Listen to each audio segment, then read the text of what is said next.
পুকুরে সাঁতার শিখতে গিয়ে কখনো শামুকে পা কাটে, ভুগতে হয় অসুখে। বর্ষায় সমস্যা না হলেও শীতে বাড়ে পানি সংকট। সুইমিং পুল কিংবা সাঁতার উপযোগী পোশাকও নেই। অনেকের ঠিকমতো খাবার জুটে না 3 বেলা। তবে অদম্য ইচ্ছাশক্তির কাছে হার মানে সকল প্রতিবন্ধকতা। লক্ষ্যকে সামনে রেখে চলছে নিয়মিত অনুশীলন। এই ঘোলা পানিতে চোখ জ্বলে এবং এই পা কেটে যায় শামুকে। একটা ড্রেস রুম নাই, তারপরে আমাদের ধরেন খাওয়া দাওয়া এগুলো অনেক সমস্যা হচ্ছে। আমাদের তো কোনো সুইমিং পুল নেই, তাই আমরা এই পশা পুকুরেই প্র্যাকটিস করি।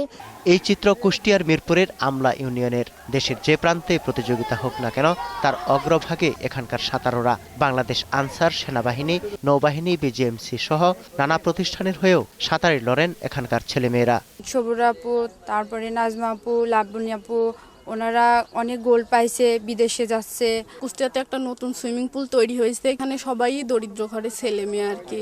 এখান থেকে প্রত্যেক দিন কুষ্টিয়াতে যাওয়া যাবে না। এখানে ক্লাবগুলোর অধীনে বছর জুড়ে শতাধিক শিশু কিশোর সাঁতার অনুশীলন করে থাকে। ৩৫ বছর ধরে জাতীয় ও আন্তর্জাতিক পর্যায়ে নানা পদক জয় করলেও সামান্য সুযোগ সুবিধা নিশ্চিত না হওয়ায় হতাশ প্রশিক্ষক ও সংগঠকরা।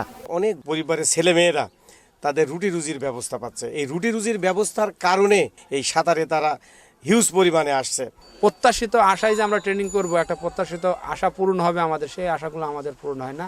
সঠিক পরিচর্যা পেলে ভবিষ্যতে দেশের মুখ আরও উজ্জ্বল করতে পারবে বলে মনে করেন এখানকার সাঁতারুরা।